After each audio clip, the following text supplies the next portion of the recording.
Hello students, I hope कि आप सब स्वस्थ होंगे, सुरक्षित होंगे। स्वागत है आप सभी का हमारे YouTube channel sunshine learning point में। तो बच्चों, आज हम करने वाले हैं आपकी क्लास 7 की होम साइंस का चैप्टर 2 के क्वेश्चंस आंसर। जैसा कि आप जानते हैं कि हम इसका पार्ट 1 कर चुके हैं, ये वीडियो पार्ट 2 है। चैप्टर 2 हम पढ़ चुके हैं कि चैप्टर 2 में हमने अपने भोजन आहार के बारे में, आहार आयोजन के बारे में पढ़ा था, यानी कि मील प्लानिंग के बारे में कि हम अपने भोजन है जो आहार है उसका आयोजन कैसे करें, क्या क्या उसके लिए स्टेप्स लेने हैं, सारा कुछ हमने उसमें जाना था। अगर आपने वो वीडियो अब तक नहीं देखी है तो हमारे चैनल की प्लेलिस्ट में जाकर आप वो वीडियो देख सकते हैं। तो चलिए शुरू करते हैं अपनी आज की वीडियो। लेकिन उससे पहले आप हमारे चैनल को सब्सक्राइब कर लें और बेल आइकन को दबाना ना भूलें, ताकि हमारी आने वाली हर लेटेस्ट वीडियो की जानकारी सबसे पहले आपको मिले। तो आज हम सॉल्व कर रहे हैं हमारा भोजन के प्रश्न उत्तर। प्रश्न नंबर 1, आहार आयोजन क्यों किया जाता है? तो यानी अब हमें जानना है कि जो मील प्लानिंग है वो क्यों की जाती है। तो क्यों की जाती है बच्चों? आहार आयोजन इसलिए किया जाता है ताकि गृहिणी घर के सभी सदस्यों को संतुष्ट कर सके और उसकी आवश्यकता अनुसार उन्हें उपयुक्त भोजन प्रदान कर सके। सेकंड क्वेश्चन है हमारा, भोजन में विभिन्नता कैसे लाई जा सकती है? यानी कि हम डिफरेंट वेराइटीज़ का भोजन बनाते हैं ना, खाना कि उसमें कई सारी वेराइटीज़ हों, तो वो वेराइटीज़ कैसे लाई जा सकती हैं? तो उत्तर लिखिए। इसका उत्तर है, भोजन में विक्रय भिन्नता लाने के लिए भोजन पकाने की विभिन्न विधियों का प्रयोग में लाना चाहिए, जैसे कि लौकी का रायता, सब्जी, कोफ्ते, हलवा या बर्फ़ी बनाना। यानी अगर आप डिनर बना रहे हैं तो अलग अलग चीज़ें आप अपने खाने में इस्तेमाल करें, जिससे कि खाने में वैरायटी आएगी और सबको पसंद आएगा। तो बढ़ते हैं अपने अगले प्रश्न की तरफ। प्रश्न नंबर 3, तुम दोपहर के भोजन में स्कूल में क्या क्या लाते हो और क्यों? यानी अब आप अपना लंच टाइम करते होंगे ना, स्कूल में आपका रिसेस होता है, तो जो खाना आप लेके जाते हैं आप उसमें क्या क्या लेके जाते हैं आपको ये बताना है। वैसे तो आप अपनी मर्ज़ी से लिखिए, जो आप लेके जाते हैं, जो भी खाना लेके जाते हैं आप अपनी मर्ज़ी से लिखेंगे, लेकिन आपकी सुविधा के लिए मैंने अपने हिसाब से यह आंसर लिखा है। आप चाहें तो वो भी लिख सकते हैं, या फिर जो आप लेके जाते हैं वो भी लिख सकते हैं। जैसे कि हम अपने टिफ़िन में पौष्टिक पराठा या सब्ज़ी रोटी जो सरलता यानी आसानी से लाई जा सके, ज़्यादा वज़न ना हो, आराम से हम कैरी कर सकें, और एक फल जैसे आम, केला, अमरूद या कुछ जो अगर हम खाना नहीं लाते हैं, अगर हम खाना नहीं लाएंगे तो हमारा क्या होगा, मन पढ़ाई में नहीं लगेगा और बाहर की गंदी चीज़ें खाएंगे। इसलिए दोपहर का लंच या फिर हम कहें जो खाना हम स्कूल लेके जाते हैं वो ले जाना ज़रूरी होता है। तो बढ़ते हैं अगले प्रश्न की तरफ। प्रश्न नंबर 4, खाद्य सामग्री खरीदते समय बाजार का चुनाव कैसे करें?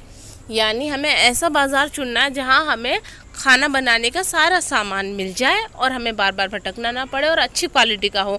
तो हमें उसका चुनाव करना होगा ना। हमने जैसा कि पाठ में पढ़ा था, अगर हम खाद्य पदार्थ अपनी आवश्यकता अनुसार यानी फेरी वाले, पटरी बाजार या फुटकर दुकानों जैसे थोक बाजार और सुपर बाजार व सरकारी जो स्टोर होते हैं उनसे खरीद सकते हैं। ऐसा चुनाव हमें करना है जहाँ पे आपको सामान एक साथ मिल जाए, आसानी से मिल जाए और सस्ता हो, ज़्यादा महंगा ना हो और क्वालिटी में भी अच्छा हो।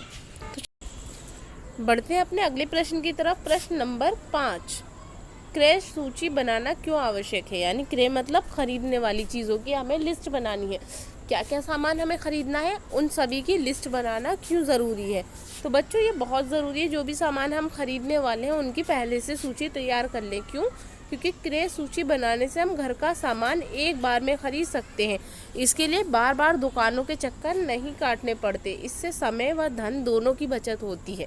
ठीक है, इसके आगे है हमारा प्रश्न नंबर 6। अगला प्रश्न है हमारा, अनाज व दालें खरीदते समय किन बातों का ध्यान रखना चाहिए? यानी जब भी आप कोई भी अनाज खरीद रहे हैं, चाहे चावल, गेहूँ, आटा या दालें, तो उनको खरीदते समय आपको क्या ध्यान रखना चाहिए? ये अच्छी तरीके से आपको बातें ध्यान रखनी चाहिए कि अनाज व दालें खरीदते समय निम्न बातों का ध्यान रखें।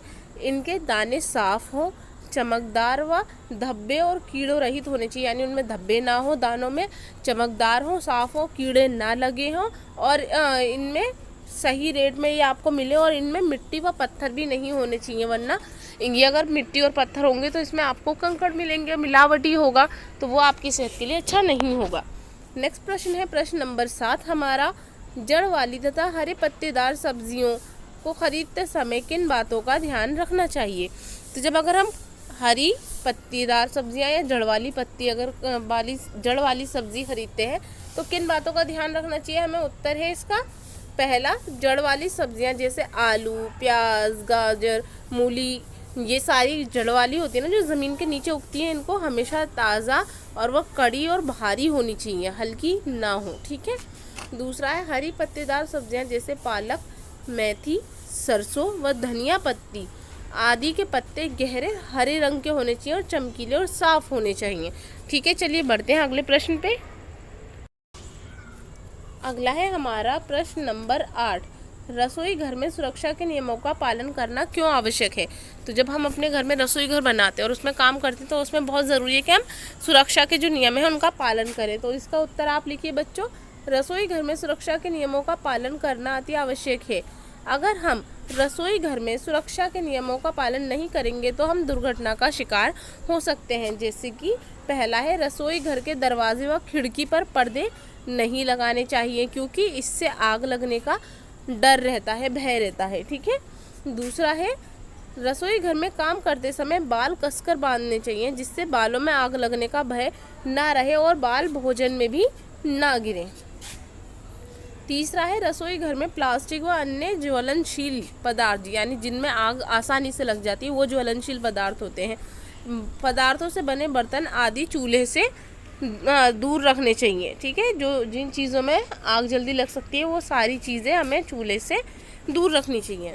नेक्स्ट है, रसोई घर में कागज़ व अन्य ज्वलनशील पदार्थों से बने लिफाफे व थैलियाँ आदि भी चूल्हे से दूर रखने चाहिए। चाहे कोई ज्वलनशील पदार्थ से बने लिफाफे या थैलियाँ, जो भी थैली हो जिनमें आग जल्दी लग सकती है वो हमें चूल्हे से दूर रखनी चाहिए। नेक्स्ट है, रसोई घर में हवा के आवागमन के लिए उचित व्यवस्था होनी चाहिए, यानी ऐसी खिड़की दरवाजे बनवाए ताकि हवा का आना जाना आसानी से हो सके और गर्मी ना रहे, अंदर की गैस बाहर जाए और बाहर की ठंडी हवा हमारे रसोई घर में आए। ठीक है। चलिए बढ़ते हैं अपने अगले प्रश्न की तरफ।